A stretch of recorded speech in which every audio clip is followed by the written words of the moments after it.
Breaking news, Sherpur জেলার বন্যা পরিস্থিতি নিয়ে আপনাদের সামনে আজকে ছোট্ট একটি ভিডিও নিয়ে আসলাম। আপনারা সবাই ভিডিওটি মনোযোগ দিয়ে দেখুন।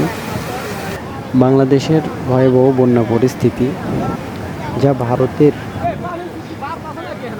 রাগের বশতে আজ বাংলাদেশের কোটি কোটি মিলিয়ন মিলিয়ন টাকা বাংলাদেশে ভেসতে যাচ্ছে। মানুষের বসত বাড়ি ঘর ভেসে যাচ্ছে, ধুলায় মিশে যাচ্ছে মানুষের স্বপ্ন। আমাদের দেশের রাজনীতিক একটা চালের কারণে আজকে বাংলাদেশের গরিব মানুষের, মধ্যবিত্ত মানুষের যার যা সয় সম্বল সব কিছু পানির সাথে ভেসতে যাইতেছে। এই হিংসা কেনার কারণে আজকে জাতি লসে আছে অনেক অনেক টাকা।